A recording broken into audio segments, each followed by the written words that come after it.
Olá para você que está em casa. Começou mais uma edição do Que Conta é Essa, que é o programa que discute como o Estado gasta e investe o dinheiro dos nossos impostos. Hoje eu estou com uma convidada muito especial, que é diretora do Centro de Educação Fiscal da Escola de Governo do Estado de São Paulo e coordenadora do Grupo de Educação Fiscal, o GFSP, aqui do Estado de São Paulo. Hoje eu estou com a Magda Weisber. Falei certo seu nome, Magda? Certíssimo, Vitor. Bom dia para você, bom dia para todos os ouvintes. Muito obrigada pelo convite. É um prazer estar aqui com você e a gente trocar uma ideia sobre esse tema tão importante. Tá tranquila?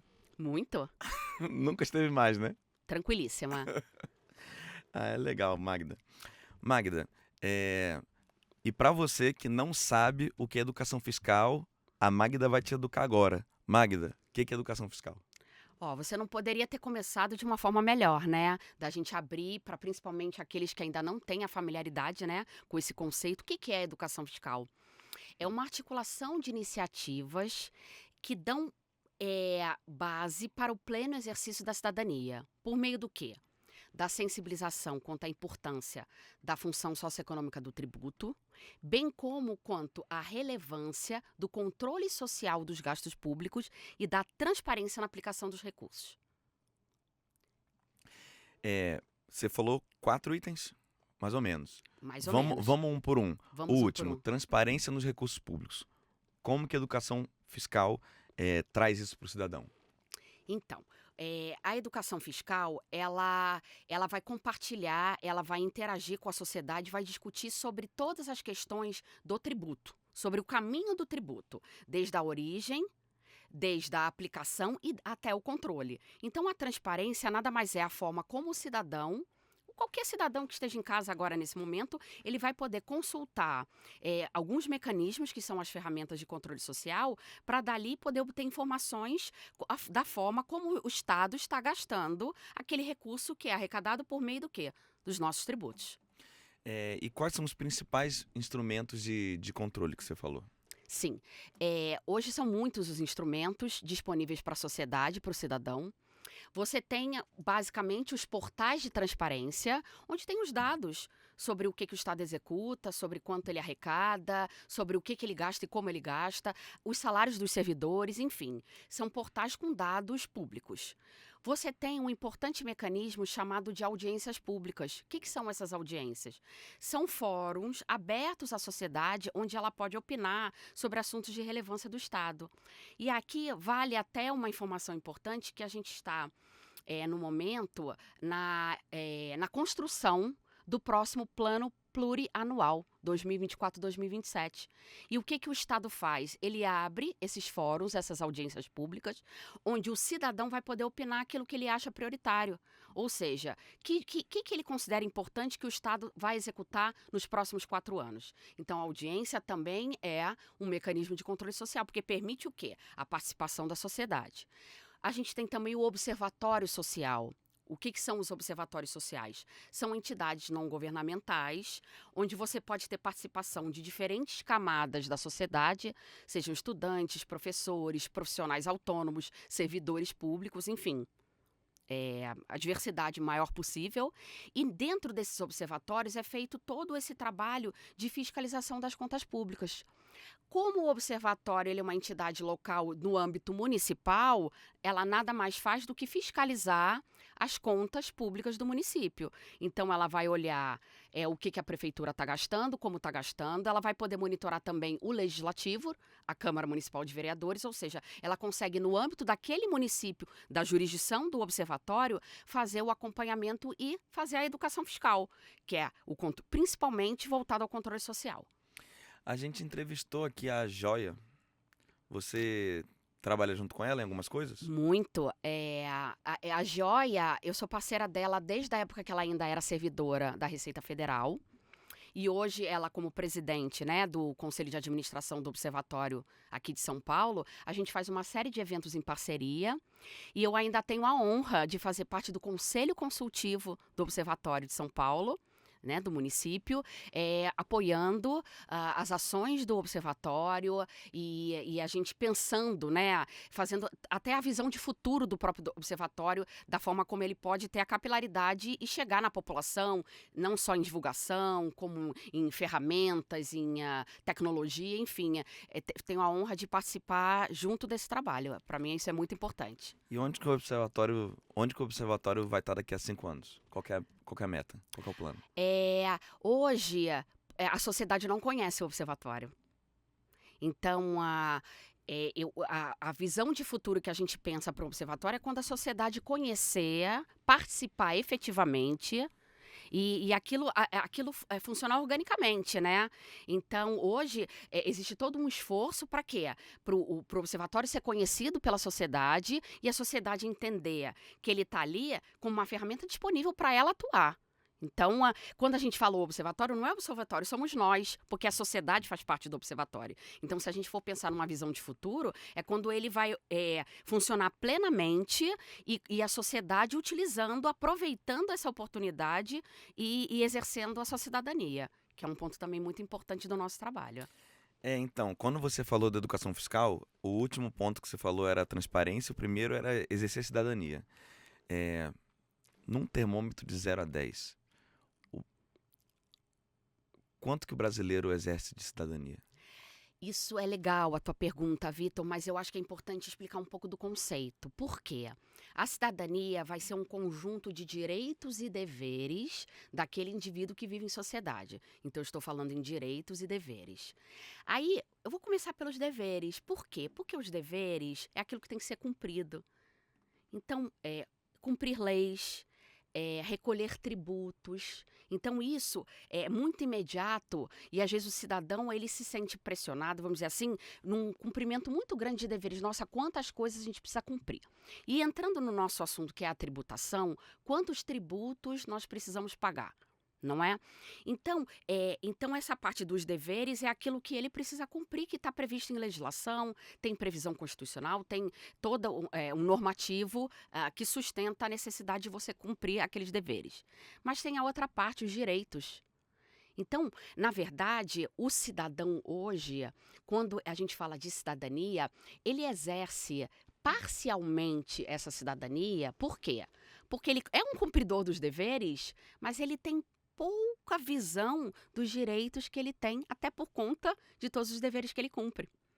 Por que eu falo em direitos? Direitos são direitos mais básicos, desde direitos civis, da liberdade de expressão, da liberdade da propriedade, desde direitos políticos, que é aquela coisa de eu poder exercer o meu direito não só como candidato, mas como eleitor, não é? E tem os direitos sociais, que aí a gente entra no campo do bem-estar social e econômico, que é quando a gente fala de saúde, quando a gente fala de educação, segurança, alimentação, moradia, trabalho, renda. Então, o que falta na visão do cidadão? Ele é um cumpridor dos deveres, mas ele tem que entender que tudo isso que ele cumpre como deveres é para garantir o quê? Os direitos.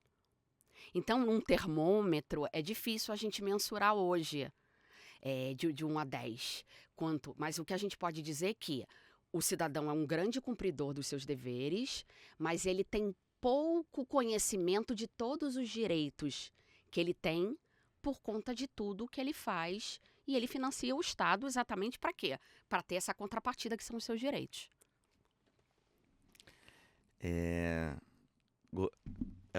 Gostei da esquivada. Não, Mas é não mais que 5 a esquivada. menos que 5 que o brasileiro ele tem a consciência da cidadania dele. Aí eu acho que tem melhorado bastante. Então, eu diria que vai passar de ano, tá Passou acima de de ano. 5. É. Tá certo. Mas pode melhorar muito mais. E o trabalho que a gente faz de conscientização, sensibilização, é justamente para a gente ter esse número 5. Ele está passando de ano, mas ainda está longe de ter as estrelinhas, vamos dizer assim, né? Qual que é a primeira lição, qual que é a primeira recomendação que você daria para um cidadão incluir na sua rotina? Então, é importante o cidadão, ele é cumpridor dos seus deveres. Ele paga os tributos, de 4 em 4 anos ele vai lá para eleger os seus representantes, ou até de 2 em 2 anos, pensando em eleições municipais e depois no âmbito estadual e federal. Mas, enfim, ele faz isso. Mas ele precisa acompanhar aquilo que acontece ao longo do tempo. Não adianta ele marcar no calendário dele que tem eleição naquele ano, ó, e só daqui 2 anos depois ele vai se preocupar com esse assunto, e depois 4 anos na renovação daqueles mandatos, etc, etc. Ele precisa ter uma agenda, vamos dizer assim, de acompanhamento do que aquele representante que ele escolheu, que ele colocou ali, está fazendo com o dinheiro que ele está pagando de tributos. Porque o dinheiro não é do prefeito, não é do governador, não é do presidente. O dinheiro é da sociedade. Então, tudo que é pago de tributos, porque isso, às vezes fala, o governador está pegando o nosso dinheiro e está gastando... Não, ele na verdade, ele está pegando ele não está pegando o dinheiro dele, está pegando o nosso dinheiro mesmo. Ou seja, o que ele faz? Tudo que o Estado arrecada, aí quando eu estou usando Estado, é Estado com um E maiúsculo, que aí não importa o ente da federação, se é município, se é Estado ou União, ele vai arrecadar e ele tem que cumprir uma agenda em prol dessa sociedade, priorizando as necessidades dessa sociedade, atendendo, prestando serviços de qualidade. Então, um cidadão consciente, engajado, empoderado, ele tem que acompanhar a agenda do representante dele, porque ele está utilizando o recurso público financiado pela sociedade. Então, acho que é número 1. E número 2, uma série dessas ferramentas de controles sociais que estão todas disponíveis para esse cidadão, ele tem que fazer uso disso. Porque não adianta o portal de transparência estar lá se ele não acessa. Não adianta a gente ter um observatório. Não adianta a gente ter audiências públicas temáticas, seja de PPA, sejam de outros assuntos, e o cidadão não for lá participar, não vai adiantar nada. Outra pessoa vai decidir por ele.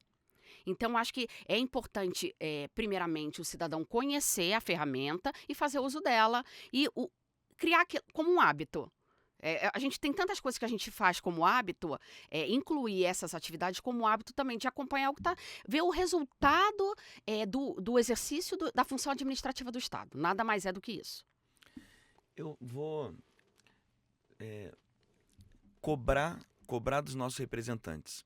Eu vou te fazer uma pergunta e eu quero saber, assim, qual que é a sua primeira impressão.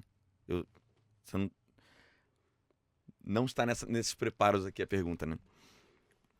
O nosso sistema eleitoral hoje, ele os parlamentares, né, deputados, vereadores, eles são eleitos pelo sistema proporcional.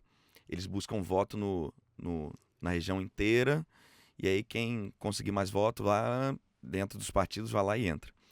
Tem uma proposta de discussão política, que nem tem PEC nem nada, é só uma discussão, para trazer um regime distrital, fazer um regime misto. Então, vamos supor, sei lá, a Assembleia Legislativa do Estado de São Paulo tem 94 deputados, 94 cadeiras. Aí pega algumas, por exemplo, metade, sei lá, metade continua do jeito que está, os deputados correm o estado inteiro e pedem votos pelas causas, pelas bandeiras e tal. E uma outra parte das cadeiras são regionalizadas. A ideia disso é, por um lado, baratear campanhas eleitorais. Por outro lado, ter com certeza um representante de uma região. A minha pergunta é, você acha que se regionalizasse, seria mais fácil do eleitor se importar com quem ele votou? Olha, analisando assim, não estava no script, né, essa pergunta, enfim, mas pensando assim, que isso seria essa reforma política, vamos dizer assim, ela tem um impacto bastante importante. Talvez, eu acho que possa trazer algum impacto em termos dessa regionalização, porque talvez ele consiga talvez se ver representado ali de uma maneira mais efetiva, porque às vezes os cidadãos, eles não se sentem, eles elegem, mas ao mesmo tempo eles não se sentem devidamente representados. Pelo menos essa é a minha visão. E às vezes a gente escuta muito isso. A gente faz o nosso trabalho de educação fiscal em instituições, na sociedade em geral. A gente não traz exatamente o tema da política, mas óbvio que ela está permeando todo o trabalho, de alguma forma ela permeia, ela tangencia pelo menos, né? E às vezes as pessoas falam, eu não me sinto representado, a gente elege, mas não se sente representado. Talvez uma alteração como essa possa fazer o cidadão se ver mais representado e talvez mais representado, mais interessado. Porque assim como a gente quer que o cidadão ele se interesse pela educação fiscal, ele se interesse pela tributação, pelo controle social, pela transparência nos recursos públicos, a gente também quer que ele se interesse pela política, porque a gente sabe o quanto isso é importante na vida, porque a gente fala de cidadania, isso impacta diretamente a vida dele em sociedade, a política, né? E acaba impactando uma série de outras questões. Então, talvez ele possa se sentir mais representado, ele possa se engajar mais e se interessar mais e acompanhar mais. Pode ser também uma possibilidade, não sei. Essa discussão, nos Estados Unidos é o regime distrital, né? Então, numa região, os deputados concorrem como se fossem prefeitos, né? Sei lá, vamos pensar assim, na região Tatuapé, Moca, o republicano lança um candidato a deputado e o democrata outro. Eles vão brigar como se fosse prefeito ali, né? No nosso regime proporcional, qual que é a vantagem dele? Representantes de causas, de bandeiras em abstrato, tipo o serviço público, a causa animal, a causa da diversidade, eles não vão ser maioria em nenhum distrito. Então, por isso que o proporcional, o cara correr o estado inteiro, é interessante para ter essas coisas. Mas uma crítica é que, por exemplo, na capital, você vai, nos grandes centros metropolitanos, você vai ter a maioria dos representantes dessas causas e vai ter cidades no interior que não vai ter nenhum representante. A minha pergunta era se você acha mesmo que a regionalização traria proximidade.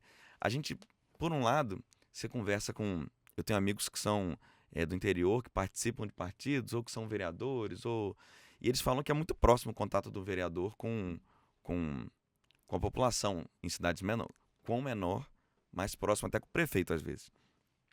Aqui na capital a gente não tem nenhuma proximidade, né? Tendente a zero, né? Eu acho. Eu tenho certeza que se botar 3 vereadores ali andando na rua, ninguém vai saber na Paulista quem são eles. O que você acha? Hoje em dia, eu acho que tem um reconhecimento muito pequeno mesmo. Primeiro, as pessoas às vezes nem lembram em quem elas votaram, pouco tempo depois, né, da eleição. E dificilmente, eu acho que o político ele pode andar na rua e as pessoas realmente acho que não reconhecem. Eu acho que isso é uma realidade mesmo que a gente tem. Você contou que a educação fiscal ela não se relaciona diretamente com a educação política, apesar de ser um braço da educação política, né? Porque é importante, Vitor, a gente pensar o seguinte: a educação fiscal ela tem como diretrizes básicas a desvinculação total de qualquer questão político-partidária. Ou seja, ela não é um programa de governo, ela é um programa de Estado. Por que a gente fala isso e faz questão de sempre de destacar essa questão? Para a gente garantir a sustentabilidade do programa, a continuidade, a legitimidade dele, você não vai estar atrelado a política A, partido B, partido C, e é a questão também da própria manutenção do programa. Então, você troca, seja na esfera federal, seja na esfera estadual, que é a que nós estamos, você troca o partido, não pode ter impacto para o programa de educação fiscal. Então, você imagina se for uma coisa ligada a político, a partido, a governo específico, o quanto de prejuízo isso traria para um programa. Então, ele é um programa de Estado. Então, ele é um programa que ele tem a continuidade garantida, a legitimidade, ele tem orçamento, ele está previsto para ser executado ao longo dos anos e a gente pode ter qualquer mudança partidária, né, de governantes, e a gente não tem prejuízo para o programa. Então, isso é uma coisa muito importante. É claro que, como a gente está falando de arrecadação de recursos, a gente está falando de aplicação de recursos, está falando de transparência, óbvio que as questões de governo, elas vão impactar. E vão impactar também as questões também do representante que vai fazer uso daqueles recursos que são arrecadados para as políticas públicas em prol da população. Então, óbvio que uma coisa não dá para você separar totalmente da outra, mas é importante a gente ter esse entendimento da educação fiscal como programa de Estado, que ela não vai falar nem de A, nem B e C, ela vai falar da essência do programa, do objetivo do programa, da finalidade que ele tem, né, das ações que a gente trabalha ao longo do ano sem fazer nenhum tipo de vinculação. Mas óbvio que uma coisa acaba tendo ligação com a outra por todas essas questões que eu comentei. Você falou, você é do GEF e da EGESP. Exato. Vamos começar pela EGESP. Tudo bem, vamos lá. Conta a sigla, o que faz, qual que é a sua função lá dentro. Então, muitos podem lembrar da FASESP. A FASESP era a escola fazendária, tá? Da Secretaria da Fazenda do Estado de São Paulo. Aí, em 2019, quando houve a fusão das pastas Fazenda e Planejamento, que hoje nós estamos dentro da Secretaria da Fazenda e Planejamento, houve a fusão da FASESP com a IGAP, que era a Escola de Administração Pública da pasta do Planejamento. Então, foi formada a EGESP. Só que a EGESP, ela é a Escola de Governo do Estado de São Paulo, mas ela ganhou também uma amplitude de escola de governo. Então, ela está dentro da Secretaria da Fazenda, mas ela também pode servir, vamos dizer assim, a servidores de outras pastas de secretarias do Estado de São Paulo, em termos de capacitação. Em relação à educação fiscal, não teve mudança nenhuma, porque a educação fiscal é um programa que a gente faz para a sociedade como um todo. Então, essa questão de, vamos dizer, de estrutura, organograma, ela teve pouquíssimo impacto em relação ao trabalho do Centro de Educação Fiscal, ao qual, no momento, eu estou como diretora. Certo? Diretora do Centro de Educação Exatamente. Fiscal. Uma escola de governo. Existe desde do Meirelles, é isso? Então, desde 2019, exatamente. Desde 2019. Era o governo Dória. Governo Dória. Então, Dória, Rodrigo e Tarcísio. Então, o terceiro governador, desde que a FASESP se juntou com a outra escola e virou... Exato. Escola de governo. Algum político já se matriculou para ter treinamento? Olha, não sei dizer. Não sei te dizer isso. Não sei, porque muitos cursos que a gente tenha... Então, eu vou até falar um pouco que não é a minha área, que é a área da capacitação, mas, claro, está dentro da mesma estrutura, a gente tem o conhecimento necessário. A gente tem uma série de capacitações voltadas só para os servidores fazendários, então é exclusivo. A gente tem uma série de capacitações voltadas para os servidores do Estado, então tem alguns assuntos, temas transversais da administração pública vão atender servidores públicos de uma forma geral. Então, você pode ter um servidor da saúde, um servidor da educação, servidores de outras pastas fazendo alguns cursos que são voltados assim para temáticas gerais, vamos dizer assim, da administração pública. E você tem a educação fiscal que não só é aberta para qualquer servidor, como para qualquer cidadão. Então, qualquer cidadão inclui qualquer político, né? A gente não sabe dizer se tenha. Seria ótimo, né? Se a gente pudesse identificar essa pessoa, mas teria que ir lá ver nos nossos cadastros se a gente tem algum político que tenha manifestado esse interesse, né, de fazer um curso, porque, na verdade, tudo que a gente faz da educação fiscal é aberto para a sociedade como um todo. Então, sem distinção. Claro, o trabalho que a gente faz é segmentado. Então, algumas ações vão atender escolas, professores, e também a questão da faixa etária é importante, né? Algumas ações vão atender já o público universitário, outras ações vão atender entidades de classe, por exemplo, voltada a profissionais da contabilidade, atende a advogados, para assuntos, por exemplo, relacionados ao ITCMD. E você tem uma série de outras ações que são abertas para a sociedade como um todo, né? Para o cidadão comum. A Lígia, ela veio aqui e ela falou que ela gosta muito das atividades lúdicas da educação fiscal para a infância. Quantos cursos, quais produtos vão entrar um a um que a educação fiscal tem para o cidadão? Vamos lá. Hoje, Vitor, a gente tem um portfólio bastante variado de produtos, de ações que são oferecidas. Então, a gente tem... Vou começar pelo nosso carro-chefe, que são os programas Fazenda Aberta e Fazenda Vai à Escola. Então, o que são esses programas? São esses programas de sensibilização que a gente faz com os estudantes e professores. Desde o ensino fundamental, ou seja, desde os pequenos, como a Lígia gosta bastante de trabalhar. A Lígia, inclusive, um abraço para ela, é uma parceira nossa muito importante lá na região de Bauru, né, na promoção das ações de educação fiscal. Então, voltando, desde a faixa etária do ensino fundamental até o ensino superior. Então, qual o público-alvo principal? Os estudantes e professores das instituições de ensino. A gente trabalha primordialmente com a rede pública de ensino, seja ela municipal ou estadual, mas trabalha também com a rede particular de ensino e em outras entidades de ensino superior. A gente pode trabalhar com o SESI, com o SENAI, né, com as ETECs, com as FATECs. Enfim, a gente tem uma série de instituições parceiras que recebem as nossas palestras. Mas por que tem a Fazenda Aberta e a Fazenda Vai à Escola? Porque na Fazenda Aberta, Vitor, além da possibilidade da palestra, né, onde a gente trabalha todos esses fundamentos da educação fiscal, desde a organização do Estado, a tributação, até o orçamento e o controle social dos gastos públicos, o estudante, aquele participante, ele tem a oportunidade de visitar as dependências da Secretaria da Fazenda. Isso no estado inteiro. Então, vale aqui na capital, lá no nosso edifício sede, mas vale em qualquer regional tributária do estado de São Paulo, qualquer unidade das 18 que a gente tem espalhadas no nosso estado. Então, ele vai conhecer um pouco do funcionamento do estado, o que o servidor faz, as áreas da secretaria, o que é feito. Por exemplo, aqui na sede, ele visita o TIT, o Tribunal de Impostos e Taxas, que eu acho que vamos dizer que é um dos pontos altos dessa visitação, né? Quando tá rolando sessão ali, rola entrar? Aí já é difícil. É sigilo fiscal, né? Então, na verdade, acontece exatamente quando não tem a sessão, exatamente por todas as questões, né, do sigilo daquilo que está sendo trabalhado e discutido ali, mas eles se sentem juízes por um dia, porque eles Deixa sentam... ele sentar lá. Eles sentam nas cadeirinhas e é explicado como é feito uma sessão, sabe?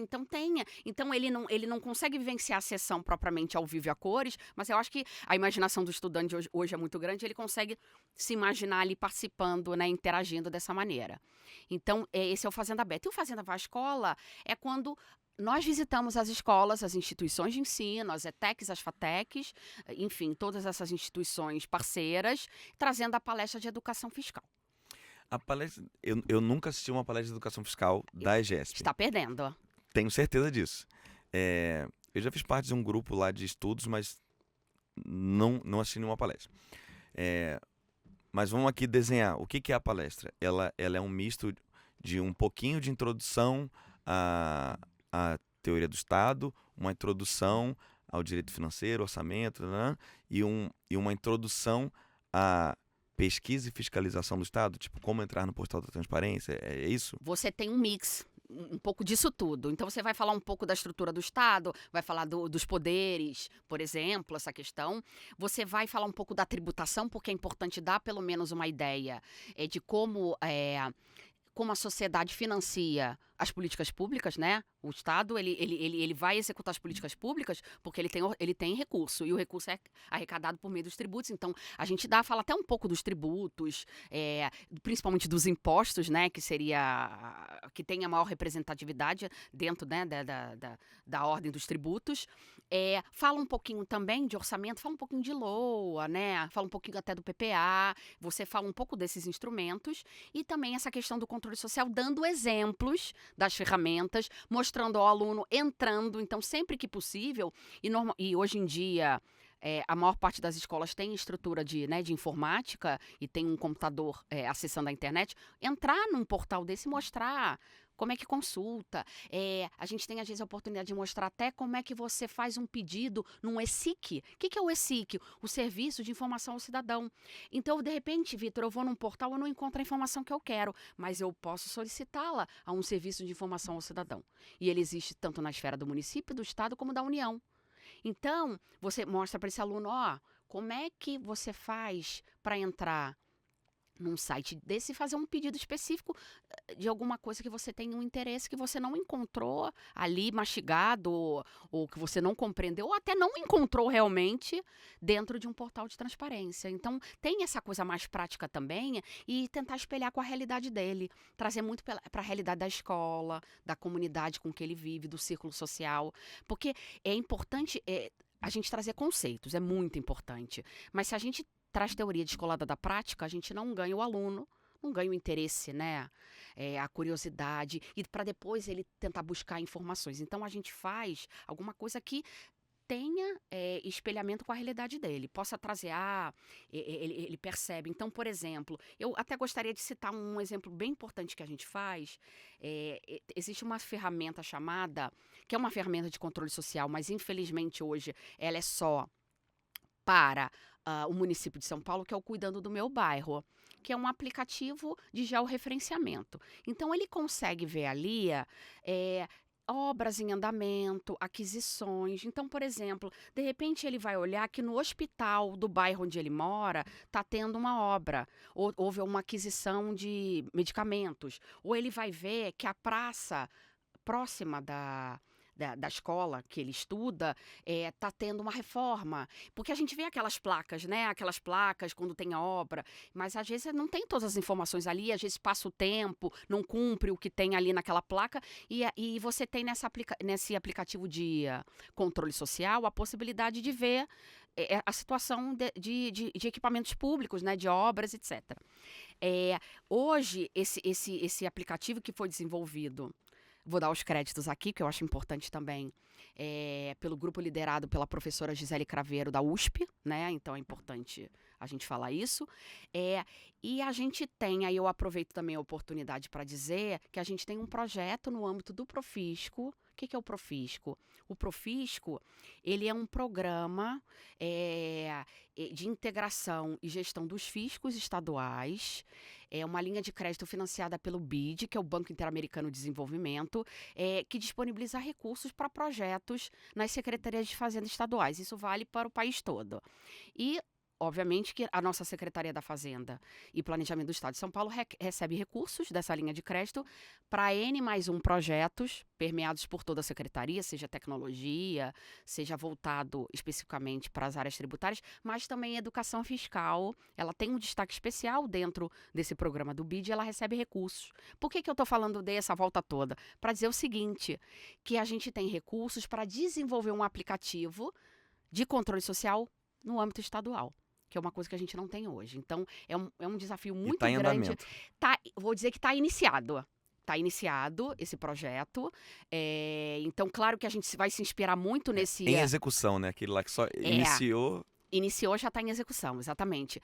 Claro que a gente se inspira muito no Cuidando do Meu Bairro, inclusive a professora Gisele nos auxilia, principalmente no desenho desse projeto, que é um projeto extremamente arrojado, ousado realmente, e ele tem tudo para dar certo, e uma vez ele implementado, a gente vai ter mais uma ferramenta de controle social disponível para o cidadão e que interage com o usuário, né? O bom desse aplicativo, ele interage com o usuário, porque o usuário ele consegue ali ver a realidade dele numa telinha e buscar aquilo que é importante para ele. Vamos na prática agora, fazer isso aqui agora? Entrar no portal de transparência? Bora? Vamos lá. Bora. Qual que é a URL do portal da transparência? Você pode botar... Vamos no município de São Paulo, vai. Vamos colocar... Do município? Pode ser? A gente pode... Se você botar no buscador, né? Portal de transparência da cidade de São Paulo, do município de São Paulo, com certeza... Você costuma usar nas palestras? Nas palestras a gente usa esse, a gente usa do Estado também. Do Estado? Porque na realidade, Vitor... O que a gente faz muito? A gente leva, claro, do Estado, que é importante, que a gente, querendo ou não, a gente está representando o Estado.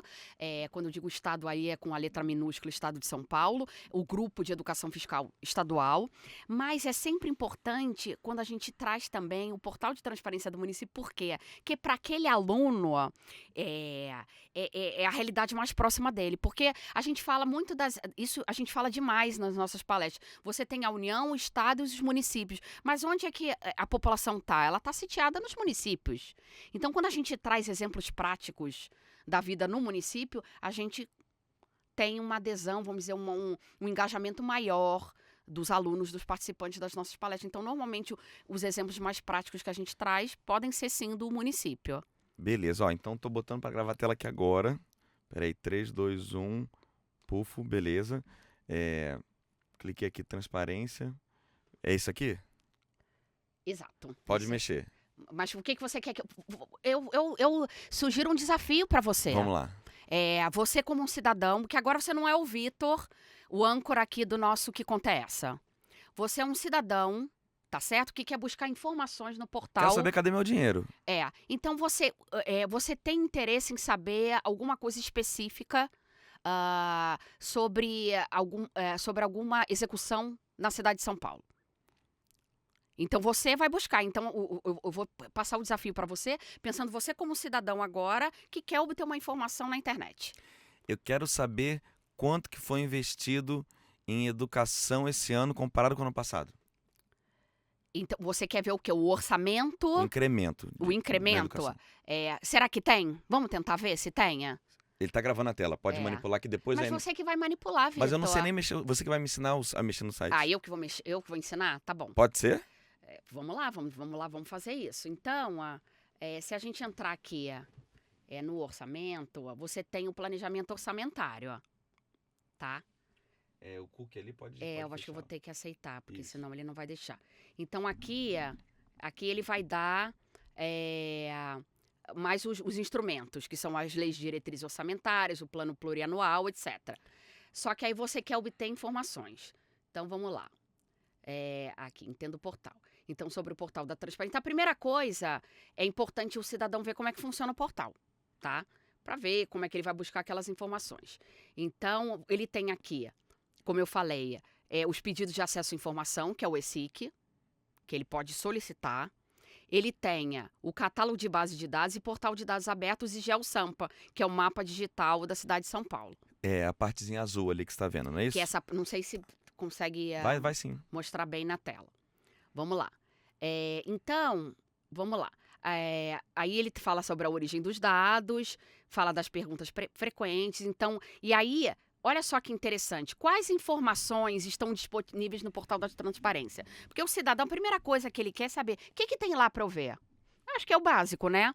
Aí ele diz, são disponibilizadas informações sobre repasses e transferências de recursos financeiros, execução orçamentária e financeira, licitações realizadas em andamento, incluindo editais, anexos e resultados, convênios e contratos firmados, remunerações e subsídios recebidos por funcionários, empregados e servidores, incluindo aposentadorias e pensões. Então tem tudo isso no portal de transparência. Aí fala sobre a origem, quem é o responsável, enfim. Aí mais a própria administração do portal. Todo mundo pode acessar. Aí ele pergunta assim, como obter informações? E aí ele fala, porque nem sempre tem tudo aqui, às vezes ele vai remeter por algum outro portal.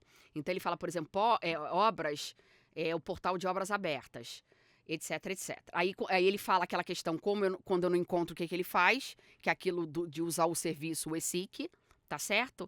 Então, vamos lá. Agora, vamos ver se a gente consegue. Aqui, eu acho que a gente poderia... Eu acho que tem assim, Vitor, você tem nas despesas, gráfico por natureza de despesas. Então, Aí, por educação, exemplo, né? educação. Então, por exemplo, vou entrar aqui, gráfico das despesas com educação. Aí você tem aqui. Aí você tem o ano, você tem o mês, porque é óbvio que também nem tudo tem... Ele tem compilado anual? Ou é só mensal? Então, ele tem...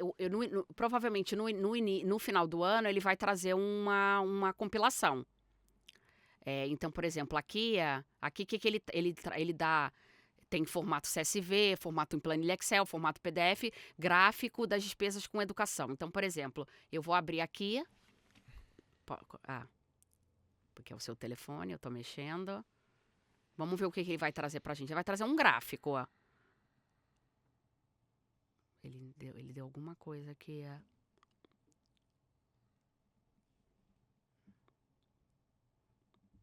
Minha conexão não tá boa, não? Deixa eu ver aqui. Tem um...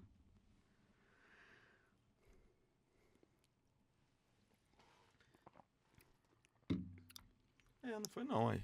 Não foi? Será que é o...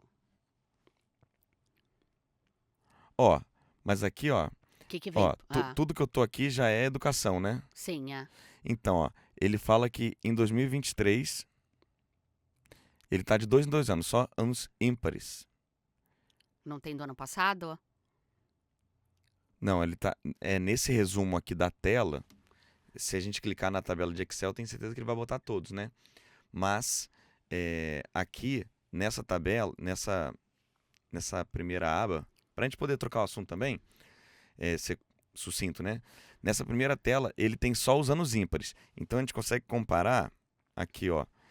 Dá para ver que de 2019 a 2021, perdão, 2017 para 19 e 21 teve um salto enorme.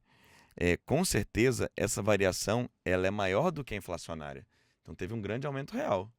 Em 2023, a gente não está nem no meio do ano e já tem a impressão de que passou da metade aqui. Então, beleza. Se quiser ver o incremento, tem essa variação assim. Já bom, dá para vai ter ter aqui o uma... Excel, Sim, mas... como uma primeira impressão que o cidadão já pode tirar para entender as variações daquilo que está sendo gasto especificamente nessa pasta da educação. Tô tentando aqui pro nosso editor dar zoom out, mas não rola não. Ó. Então vamos fazer assim e pronto. Beleza. Já tô mandando para ele o arquivo aqui. Pô, interessante, hein, Magda? Desculpa. Pois não. Eu chutei a Magda aqui agora. E aí, Tô bem, gente, tá tudo bem aqui. Se não achar, se a gente quisesse uma informação, aí qual que é o site que a gente iria buscar para fazer um pedido? Aí é um pedido simples, Então, escreve como que quer? Normalmente, Vitor, no próprio portal de transparência, ele vai colocar o direcionamento para o ESIC. Então, por exemplo, portal de transparência municipal... ESIC, como escreve? ESIC, Ezinho, SIC, S-I-C, Serviço de Informação ao Cidadão, que é o Serviço de Informação Eletrônico, né? O E do eletrônico, que é digital, né?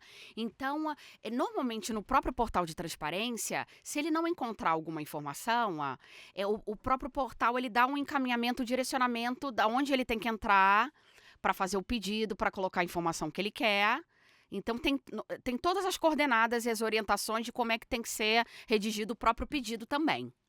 Então, inclusive a gente viu no Perguntas Frequentes, ele fala, caso eu não encontre alguma informação, como poderei solicitá-la? Então, ele dá o caminho das pedras, que é esse direcionamento para esse ESIC. E aí o municipal para o municipal, o estadual para o estadual, o federal para o federal, cada um tem os seus portais e os seus serviços de informação aos cidadãos. E aí, essa é a palestra... esse é o resumo da palestra que acontece no âmbito da EGESP, né? Da Escola de Governo. O GEF também dá a mesma palestra? Na verdade, as coisas meio que se confundem. Por que as coisas se confundem? Porque o Centro de Educação Fiscal, ao qual eu estou como diretora no momento, ele coordena o Grupo de Educação Fiscal Estadual. Então, todas as ações do CEF, Centro de Educação Fiscal, que faz parte da EGESP, são ações do GEF. Então, Entendi. uma coisa, ela se confunde com a outra, porque a gente coordena o grupo. Então, obviamente, todas as ações que a gente faz são ações do grupo. Certo? Sim, entendi. Beleza. A gente continua falando das outras ações, a gente falou só da Fazenda Aberta e Fazenda Vascola. Você vai querer conhecer quais são as mais outras ações? Então, a gente Quais são todas, para eu organizar o índice? Vai. Tá. Então, por exemplo, a gente tem ainda dentro desse campo educacional, a gente tem a disciplina universitária de educação fiscal. E aí essa sim, aí é um programa bastante robusto, é um programa de aproximadamente 30 horas de duração. Por quê? Porque a gente pega e usa como uma disciplina eletiva, porque todos os cursos de graduação, de uma forma geral, eles têm um rol de eletivas que o aluno pode escolher, né? De livre escolha, que ele precisa ter X créditos para completar, né, a graduação dele. Então, a gente se utiliza muito disso. A gente coloca a nossa disciplina de educação fiscal no rol de eletivas para o aluno escolher, cursar, ganhar os créditos e a gente ter a possibilidade de chegar nas universidades, aos alunos universitários. Por que é tão importante chegar a esse aluno universitário? Porque a gente está trabalhando já com uma faixa etária, a gente está trabalhando com alunos que estão já abrindo a trajetória profissional deles, porque já estão buscando um curso de graduação, então já estão pensando em mercado de trabalho, em formação profissional, e são futuros formadores de opinião, poderão ser futuros gestores públicos, poderão ser futuros profissionais contabilistas, advogados nas regiões. Então, é um público bastante importante para ser trabalhado. E aí a gente trabalha com um detalhamento os temas da educação fiscal. Porque aí eu posso trabalhar o orçamento com mais profundidade, eu posso trabalhar todas as questões de tributação, eu posso trabalhar os tributos propriamente dito, eu posso trabalhar a questão do compliance, eu posso trabalhar a questão da sonegação, a extrafiscalidade, o federalismo. Então eu consigo trabalhar mais temas ligados à tributação e também até a questão de controle social, gasto com políticas sociais, transparência. Então a gente consegue abordar de uma maneira muito mais densa e com aprofundamento os temas da educação fiscal para esse público universitário. Vocês têm convênio com as universidades ou é alguma legislação nacional que dá para ele usar o crédito? Na verdade, é o seguinte, a gente não precisa firmar um convênio, porque a disciplina de educação fiscal já é uma prerrogativa de ação do Grupo de Educação Fiscal do Estado de São Paulo. A universidade ela tem um rol de eletivas. Então, a gente firma um acordo, que não necessariamente, quando eu falo acordo, é um pedaço de papel burocrático, né? Um acordo, eu não preciso assinar nada. E a gente conversa com a universidade, a gente tem que ter um docente dentro da universidade que faça essa coordenação junto aos alunos, claro que isso é importante também. Toda a parte de ministrar aulas são servidores públicos que fazem esse trabalho de ir na universidade ministrar os assuntos. Agora, eventualmente, avaliações, provas, testes, trabalhos em grupo, isso fica por conta da universidade fazer avaliações pedagógicas e aí as metodologias vão ser da universidade. A nossa parte a gente entrar com o conteúdo programático daqueles assuntos que vão ser trabalhados. Entendi, legal. E quais são as outras ações? A gente tem ações muito importantes que são chamadas as palestras técnicas temáticas tributárias. Vamos lá, vão ser quantas? Vão ser muitas. Se me deixar... Quantas, mais ou menos? Ordem de grandeza. Dá para dividir em alguns grupos, né? Tá. Vamos dizer assim. Então, a gente já falou das fazendas, a gente já falou da disciplina universitária, nós vamos falar das palestras técnicas, tem formação que a gente faz para servidores públicos. É importante também a gente falar um pouco do servidor público. A gente tem formação de conselheiros de políticas públicas. Eu acho que esses seriam mais ou menos esses que a gente pode trilhar aqui no momento. Beleza. Palestra técnica. Palestras técnicas. Então, Vitor, um dos objetivos da educação fiscal é facilitar o cumprimento das obrigações tributárias pelo cidadão contribuinte. Então, o que está por trás disso? A gente trazer para o contribuinte, seja o contribuinte mesmo, mas as entidades ou entidades de classes, de contabilistas, de profissionais, de advogados, enfim. Ou você levar, por exemplo, para um Sebrae, enfim, para entidades que vão tratar com o contribuinte, de uma forma geral, temas de interesse da administração tributária. Então, posso citar alguns temas recorrentes? E melhora a relação fisco-contribuinte, né? Demais, muito, demais. Porque quando a gente vai numa instituição, numa entidade dessa, levar aquela informação de uma forma mastigada, organizada, estruturada.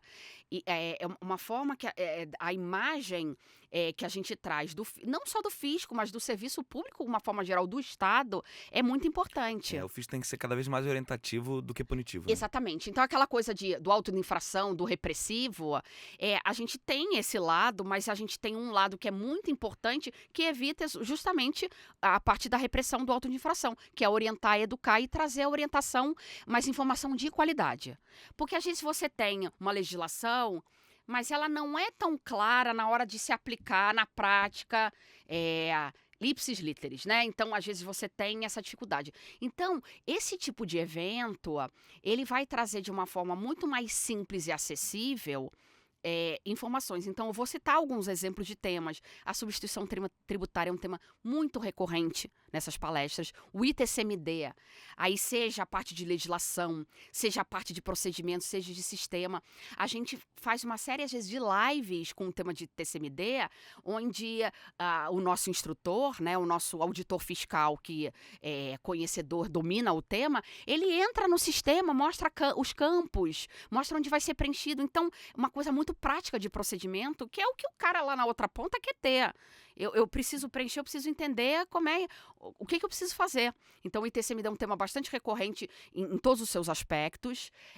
A gente tem também, por exemplo, Evito, às vezes temas específicos ligados a produtores rurais. Então, o produtor rural, ele quer emitir nota fiscal. Como é que ele faz? Ele precisa fazer o cumprimento, né, das obrigações ao fisco. Ele precisa ter esse entendimento também. Então, e uma série de outros temas, como crédito acumulado, nota fiscal eletrônica, enfim. Você pode trabalhar temas técnicos da administração tributária, levando de uma forma eficiente, acessível e simples para o contribuinte que está do outro lado. E a formação dos servidores? A formação dos servidores é essencial. Por que eu digo isso?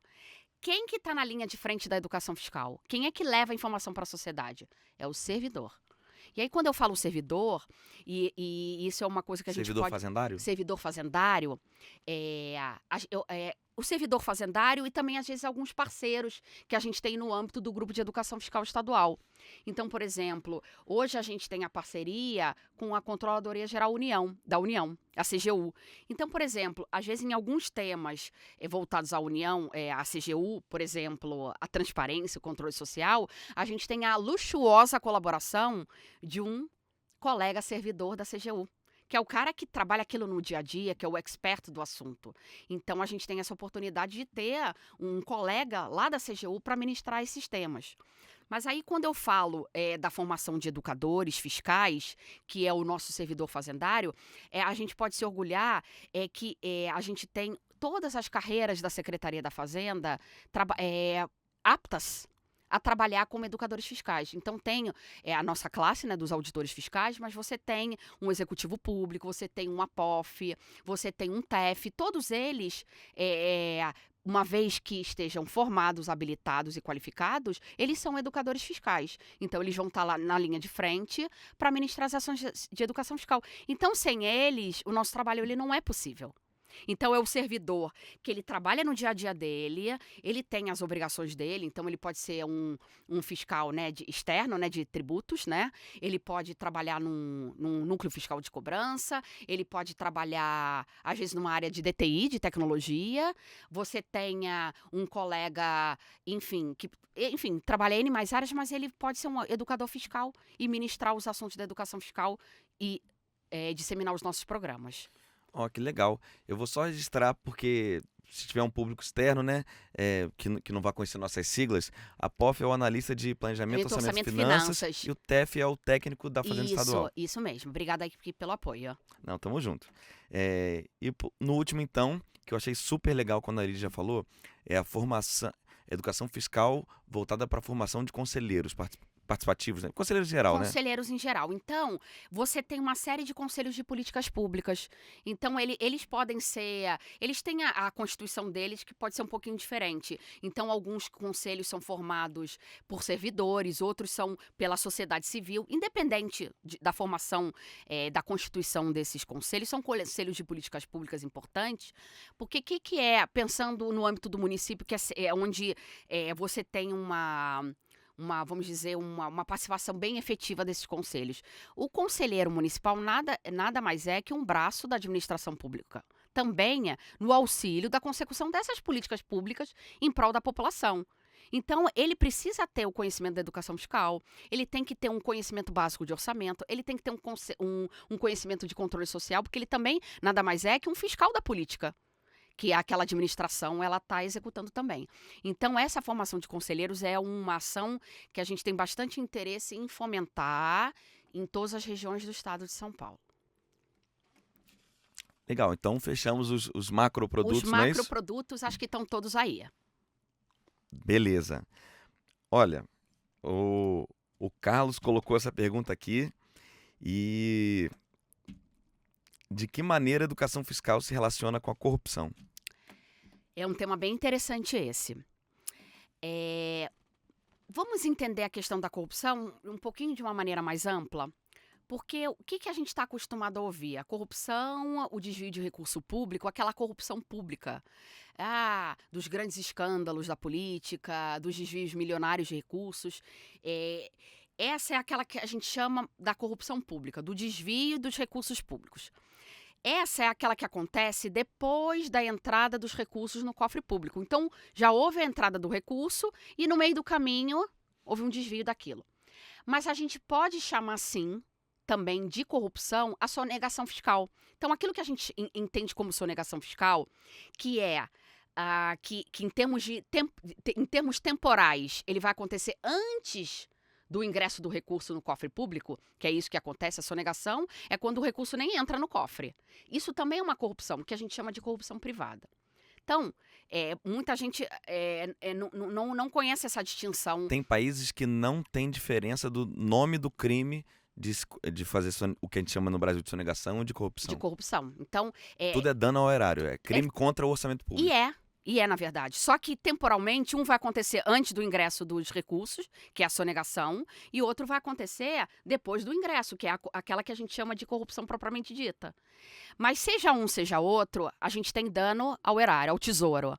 E consequentemente, dano à população, à sociedade. Quem perde é a sociedade, sempre. Quem vai perder é a sociedade. E vou além. Com a política do Banco Central de juros altos, eu não consigo dizer que o sistema não foi corrompido também. Aí já é outra Não, coisa. quem tá dizendo sou eu. Não sei nem se isso deve entrar, acho que não deve nem entrar. O banco. Não. Tá, aí fica legal. Mas então, trazendo esse conceito um pouco mais amplo, independente se é essa corrupção pública ou a privada que a gente conhece como sonegação fiscal, o dano é ao erário, ao tesouro e, consequentemente, a sociedade. É a sociedade que vai perder. Porque eu estou fazendo desvio de recursos. E que recursos são esses? São esses que financiam as políticas públicas. Então, uma vez que eu tenho um desvio, seja antes ou durante, ali a minha ponta, é o meu indivíduo nas cidades, nos locais, nos bairros, nos hospitais, nas escolas, que vão estar tendo prejuízo. Então, por que tem essa relação com a educação fiscal? Porque se a educação fiscal se predispõe a falar todo o caminho do tributo, desde a origem, desde a aplicação, desde o controle, obviamente que esses fenômenos da corrupção, eles estão intimamente ligados ao trabalho que a educação fiscal faz. Então, acho que existe uma relação direta entre o que a gente faz e esses fenômenos, e o controle social ele está aí para nos ajudar a mitigar essas questões.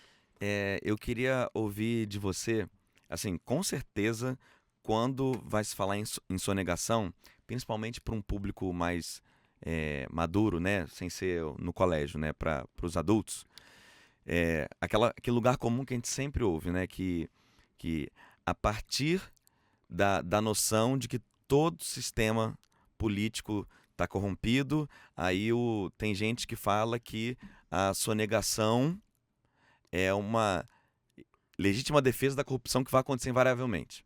Isso, a gente esbarra com isso quando vai fazer educação fiscal. Você ouve desse jeito, você ouve de outros jeitos e como responde? Então, na verdade, a gente ouve várias coisas. Foi feita uma pesquisa em 2016 da Fundação SEAD, que ela falava por que existe a sonegação de impostos. Se me permite, eu vou dar as principais respostas. Se você me permite, eu acho que é um dado que o nosso ouvinte vai ter SEAD interesse em saber. é o órgão estadual, não é isso? SEAD, sim. SEAD é responsável pelos dados do Estado, né? Fundação SEAD. Então, as principais respostas foram: existe a cultura de sonegação no país. Está na cultura, né? Para obter vantagens, privilégios e benefícios financeiros. Todos que têm oportunidade de sonegar fazem isso. O risco de ser pego é baixo, a fiscalização é ineficiente. Nada acontece com quem sonega, não tem consequência. Os impostos são muito altos, já se paga muito imposto. Que é um pouco dessa legítima defesa, né? Já se paga tanto, né? Não se sabe para onde o dinheiro onde vai o dinheiro arrecadado dos impostos, e os impostos arrecadados são mal utilizados ou mal distribuídos. Então, a Fundação SEAD, ela apresentou essas informações e essas foram, vamos dizer, de maior incidência em termos de respostas. Deixa eu ver. Interessante. Uma pesquisa. Foi uma pesquisa feita em 2016, uma pesquisa da percepção da população na região metropolitana do estado de São Paulo sobre a tributação e os gastos públicos, uma pesquisa de percepção. Então, uma série de assuntos foram tratados nessa pesquisa, um deles o aspecto da sonegação, que é importante também, que, como a gente acabou de dizer, tá ligado às questões que são trabalhadas na educação fiscal. Essa frase aqui, ó. Nada acontece com quem sonega, não tem consequência. No Brasil, se o sonegador for condenado, aí o finalzinho ali ele vai lá e paga, ele não vai pra cadeia mesmo. Isso A questão da impunidade. Não se sabe para onde vai o dinheiro arrecadado dos impostos. A Auditoria Cidadã da Dívida tem um trabalho muito legal que bota que um percentual gigantesco do orçamento público federal vai para a dívida pública mesmo, a partir das políticas, né, monetárias brasileiras. Tem um aqui.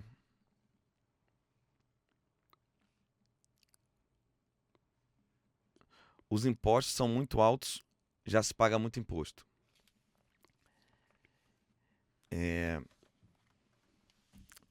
Porque existe sonegação, a carga tributária é maior para quem paga, né? Se todo mundo Exatamente. pagasse, ia ser menor a carga tributária. Exato. Porque tem gente que não está pagando e tem gente que está pagando. E é interessante quando aí a gente pode até entrar em outras questões aqui, quando a gente fala do nosso modelo tributário, dos impostos sobre consumo, o quanto isso pesa, por exemplo, nas classes menos favorecidas. E eles não têm, que foi até um resultado dessa pesquisa também, eles não têm a percepção de quanto eles pagam. Porque exatamente... por mais que você pede a nota fiscal e tem lá discriminado quanto de imposto está sendo... Por exemplo, numa compra de mercado, ninguém lê. Tá ali, mas ninguém lê. E como o imposto é por dentro, né? Ele tá embutido, você não consegue ver ele destacado. Você vai lá comprar seu quilo de arroz, seu quilo de feijão e tal. É diferente dos impostos de boleto, imposto sobre patrimônio. Você tem uma casa, você vai pagar o IPTU. Você é proprietário de um veículo automotor, você vai pagar o IPVA. E aí as pessoas enxergam os impostos de incidência direta com muito mais facilidade. Os de incidência indireta, eles não são tão perceptíveis, principalmente para quem está mais pagando, que é onde está mais pesando, que é no bolso do cidadão da classe menos favorecida. Eu sou a favor da política dos Estados Unidos de botar o preço na prateleira seco, né, que é o cidadão a R$1. R$1 vai virar 1,33. Nossa, 1,33. Porque o que acontece é que, foi o que você falou mesmo, né? A classe média, da classe média para cima, inclusive, paga-se muitos impostos diretos que a gente percebe, enxerga, né? Meu pai faleceu, eu vou lá, pago o imposto sobre herança, enxerguei. Eu ganhei meu salário, eu pago o meu imposto de renda, eu pago o meu IPVA, pago o IPTU. Mas as classes baixas, em que a carga tributária incidente é muito maior, não enxerga. Que às vezes é isento do imposto de renda, às vezes não recebe herança, não tem carro e tal. Mas no mercado, o dinheiro é todo levado pro erário. E aí, por que a classe média e alta enxergam os impostos que pagam e a classe baixa não enxerga os impostos que paga e a classe média e alta não enxerga os impostos que a classe baixa paga? Quando políticas públicas quando fazem políticas públicas voltadas para as classes baixas, geralmente é visto como benéfico pela sociedade. Aí o ponto não há cidadania tributária, né? Exato. O nome é cidadania. E a gente está falando de justiça fiscal, justiça social. Então, programas de transferência de renda, né? Que foi o que você falou, as tais benesses. Mas e o quanto essas classes estão contribuindo, principalmente nos impostos que incidem sobre o consumo? Estão ali. Então, quando a gente sempre usa o exemplo bem didático quando a gente vai numa escola. Quando você tenha a gente sempre, até para brincar com os alunos, a gente pega uma celebridade que vai comprar 1 quilo de arroz e o pai do aluno, quando vai comprar 1 quilo de arroz, principalmente a gente vai nas escolas da rede pública, eles vão pagar a mesma coisa. O ICMS que vai incidir naquele quilo de arroz é o mesmo para aquela celebridade, para aquele pai da classe C que foi comprar o quilo de arroz. Os alunos tomam um susto. E isso ainda é a parte boa ainda. É, É a parte menos pior. Essa ainda é a parte menos pior, porque a injustiça há no aspecto proporcional. Mas fica muito pior ainda quando a gente desce a ladeira para os aspectos absolutos, né? Porque a pessoa que compra um carro popular paga IPVA, quem compra um jatinho, um iate não paga. Se a pessoa tem um apartamento de classe média ou simples na cidade de São Paulo ou em qualquer cidade, ela paga um IPTU. Mas o Eduardo Moreira, que é um youtuber, que é um ex-banqueiro e tal, ele falou que ele paga de TR, que é o imposto territorial sobre a fazenda dele, R$ 250 por ano. Que se fosse por mês estava abaixo ainda. Então as caricaturas, imposto de renda, se você recebe, se sua renda chama salário, você pode pagar até 27,5. Se sua renda chama lucro, você não paga. são as discrepâncias que a gente tenha dentro desse sistema, realmente. Me empolguei aqui, desculpa. Você queria... Fechamos a corrupção? O assunto Fechamos da a corrupção? corrupção, fechamos. Ó, como o tempo tá mais curto, vamos ver aqui quais... Ó, o PNEF, com certeza, vamos entrar. Controle social, a gente já falou. Beleza, o resto aqui é bastante PNEF, então vamos no É PNEF. que a gente falou tanta coisa que não tava, mas eu acho que foi ótimo. Então, vai fazer provocação, que depois você corta o que vale a pena e fica bom. Tira aproveita a espontaneidade sua, sabe? E foi, né?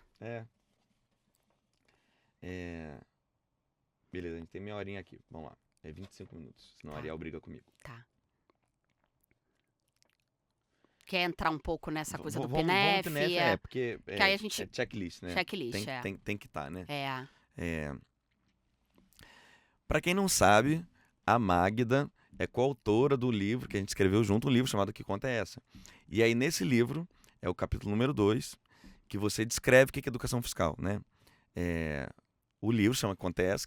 Foi o primeiro produto desse projeto de educação fiscal aqui dos auditores do Estado de São Paulo. Começa com os auditores do Estado de São Paulo. E a gente chegou em vários lugares, né? Até o Bernardo Api escreveu com a gente e tal, que hoje está aí fazendo a diferença. Sim, com certeza. E aí você fala, nesse livro, você explica bem que tem um guarda-chuva nacional que é o PNEF, né? PNEF a sigla é Programa Nacional de Educação Fiscal. Exato. Explica o programa. Então, primeiro, mais uma vez, agradecer o convite de ter participado dessa coletânea, dessa obra maravilhosa do Que Conta é Essa? Para mim foi um privilégio fazer parte aí com tantos autores. Exatamente. Essa parte mais institucional, vamos dizer assim, né? O PNEF é o Programa Nacional de Educação Fiscal. Ele existe nessa alcunha, vamos dizer assim, desde 1999. Programa Nacional de Educação Fiscal, para tratar justamente daquelas duas frentes, a parte da tributação e a parte do controle social. E por muito tempo, ele foi coordenado a nível nacional, o programa, pela ESAF, que era a escola superior de administração fazendária vinculada ao Ministério da Fazenda. Até hoje tem pesadelo lembrando dos concursos da ESAF que eu fiz. Era a banca mais difícil que tinha. Então... Não é? Vamos lá. Mas você sabe que... Por que eu disse que era a ESAF? Porque a ESAF foi extinta em 2019. Então, quando ela foi extinta e ela era a coordenadora do programa, o que os estados fizeram? Alguns estados se mobilizaram no sentido de... em que guarda-chuva nós vamos ficar agora? Porque cada... estado tem a sua autonomia, tem o seu grupo de educação fiscal estadual, o nosso é o GFSP, né? Mostra aí pra câmera. Então, eu vim até uniformizada, porque eu achei que seria legal. Então, GFSP, Grupo de Educação Fiscal ativista Estadual. Que veste a camisa, né, Magda? Eu visto literalmente a camisa, literalmente uniformizada. Então, da mesma maneira que tem o GFSP, tem o GEF na Bahia, tem no Rio de Janeiro, tem no Paraná. Sempre a sigla GEF? Sempre GEF. Uniformizou-se Com a sigla do Estado. E hoje, Vitor, a gente tem a alegria de dizer que o GEF está presente nas 27 unidades da Federação, nos 26 estados e no Distrito Federal. Então, é uma alegria saber que a gente tem 27 grupos estaduais hoje no nosso país, como tem que ser realmente. Então, como é que isso se desenvolveu? Então, eu dizia que a ESAF tinha sido extinta, então a gente perdeu a coordenação nacional do programa, e os estados se mobilizaram no sentido, para onde nós vamos agora? E aí abriu-se a possibilidade de voltar. Por que eu vou dizer voltar ao CONFAS? Porque lá em 1996, história é sempre importante, né? A gente precisa ter uma memória um pouco da nossa história da linha do tempo. Antes do programa de educação fiscal virar PNEF, ele era PET. Não PET de bicho, ó. Ele era Programa de Educação Tributária, lá em 1996, no CONFAS.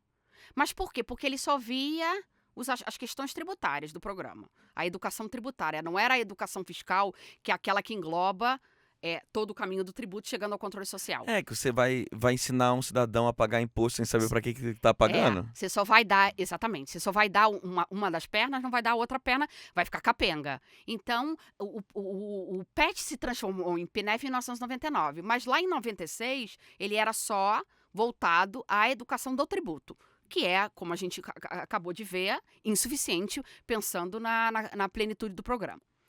Então, os estados se mobilizaram e a gente conseguiu formar, no âmbito do CONFAS, para quem não sabe, CONFAS é o Conselho Nacional de Política Fazendária vinculado ao Ministério da Fazenda, e a formação do grupo de trabalho GT66, porque lá eles formam grupos de trabalhos para assuntos. Então, tem grupo de trabalho para falar de combustíveis, de energia elétrica, substituição tributária, e agora tem um grupo de trabalho para falar da educação fiscal. Teve uma diferença muito grande do que a gente tinha com a ESAF e do que a gente tem hoje no CONFAS. Por que eu digo isso? Porque, na verdade, o CONFAS não coordena o nosso programa. Quem coordena são os próprios estados. Então, a gente tem, na verdade, com o CONFAS, nesse guarda-chuva novo, um modelo de autogestão, que é o estado que é responsável. Então, ainda posso te dizer que isso aconteceu em 2019. Então, na primeira gestão do Programa Nacional de Educação Fiscal, né, no âmbito do CONFAS, eu tive a oportunidade de ocupar a Secretaria Executiva do grupo, que foi bastante importante isso, né? Do GT66. Do GT66. Mas os mandatos, eles são, né, vão ser rotativos, óbvio, porque os estados têm que ter a participação, a representatividade. Não só da coordenação, como na Secretaria Executiva. E hoje a gente tem, no âmbito do GT66, comissões temáticas para tratar diversos aspectos do PNEF. Então, você tem uma comissão de currículo e formação, que vai tratar de conteúdo, formação. Uma de comunicação, que é essencial, porque sem a comunicação não adianta você fazer um trabalho maravilhoso se não chega na ponta, né? Então, só o que a gente está fazendo aqui faz parte, né, de uma estratégia de comunicação, né, de disseminar informação e conhecimento. Você tenha uma comissão de gestão estratégica para ter o planejamento estratégico, para ter os objetivos, etc. E uma de monitoramento e avaliação para conseguir mensurar os impactos do programa. Então, é a forma hoje como está estruturada. E aí, o que a gente ganhou? A gente ganhou muita autonomia por conta de ser um modelo de autogestão, né? Então, os estados, a gente faz a pauta, a gente define quais são as prioridades. Então, você está dentro do CONFAS, mas você não tem uma coordenação nacional. Na verdade, o CONFAS é quase um lugar onde a gente está abrigado. É um guarda-chuva, mas a gestão é feita pelos próprios estados. Então, acho que essa foi uma grande diferença que a gente teve em relação à coordenação anterior. Esse programa nacional, ele tem diretrizes, assim, no seguinte sentido. Daqui a tanto tempo queremos estar de tal jeito. Tem esse tipo de orientação? Sim. Planejamento? Então, a gente fez, em 2020, logo depois que a gente passou a ser GT66, a gente construiu um planejamento. Você foi secretária executiva em que ano, mais ou menos? De 2020 a 2021, que foi na primeira, vamos dizer, na primeira... Você foi a primeira secretária executiva? Na verdade, tiveram algumas mudanças e aí eu entrei como secretária executiva. Mas praticamente fiquei naquele período, mais ou menos 2020 e 2021. Que honra, hein? A minha aqui de estar com você. Imagina, que isso. Então tem a coordenação, tem a secretaria executiva e as comissões. Então, essa seria a estrutura, né, o formato do GT66. E o que nós falávamos? Nós falávamos... o planejamento... do planejamento estratégico. Prazo, Então, o que eu comentei? Que em 2020 a gente construiu um planejamento estratégico de 4 anos, 2023, então até esse ano. E nesse primeiro momento, por conta de toda a reestruturação que a gente estava tendo, era mais até um reposicionamento do próprio grupo. Porque foi uma diferença muito grande toda essa reestruturação que a gente teve do PNEF, da saída da ESAF, né, da extinção da ESAF, e aí a entrada como GT66. Então, esse primeiro planejamento estratégico, ele foi mais de reposicionamento mesmo. O que o grupo quer fazer, nesses 4 anos, o que o grupo vai ter intenção de construir. Então, a criação das outras comissões temáticas eram para dar apoio. Então, para eu fazer o atingimento dos meus objetivos estratégicos, eu teria que ter iniciativas dentro dessas comissões que pudessem galgar e chegar e alcançar esses objetivos estratégicos. O que vai acontecer a partir de agora, que é o próximo planejamento estratégico, eu acho que ele vai ser bem mais, vamos dizer assim, incisivo nessas questões onde eu quero estar nos próximos 4 anos e talvez com métricas, talvez mais... alguma coisa mais mensurável para a gente poder sentir, depois desses, vamos dizer, desses 4 primeiros anos, o quanto o Programa Nacional de Educação Fiscal desenvolveu e evoluiu. Então, acho que o próximo desafio vai ser essa construção que a gente já está iniciando do Planejamento Estratégico 2024-2027. Legal. Você falou da parte das atividades para a infância, falou dos adultos também, tanto a formação técnica quanto os conselheiros e tal. E também tem para a terceira idade? Então, para a terceira idade, a gente até não tem nada específico, um programa voltado para a terceira idade. A gente realmente não tem nada específico. Apesar que a gente fala, né? Educação fiscal dos 6 aos 90 anos, né? Então, na verdade, a educação fiscal é para todo mundo, qualquer faixa etária. A gente não tem programas específicos. O que a gente tem algumas formas de se comunicar com a sociedade. Então, a gente, por exemplo, tem portal, a gente tem Instagram, então a gente desenvolve uma série de conteúdos, e a gente também tem cursos à distância, que aí esses sim, eles estão abertos a qualquer pessoa. Então, a questão da terceira idade, a gente não tem programas específicos, mas esses cursos atendem também a terceira idade pela linguagem, que é simples, pela forma acessível, em que os conteúdos, eles são... ministrados, vamos dizer assim. Mas, por outro lado, o que a gente tem trabalhado bastante, a gente tem pensado bastante na questão da inclusão. Então, por exemplo, a gente está desenvolvendo uma série de novos materiais, por exemplo, vídeos novos de educação fiscal, voltado para alguns públicos-alvos específicos. Todos eles a gente tem trazido os intérpretes das Libras, da linguagem brasileira de sinais, para a questão de inclusão, né, do deficiente auditivo, por exemplo. Alguns outros materiais novos que a gente está formatando também até são materiais no âmbito do Profisco, né, que a gente tem esse recurso para fazer coisas fora da caixinha, como eu gosto de dizer.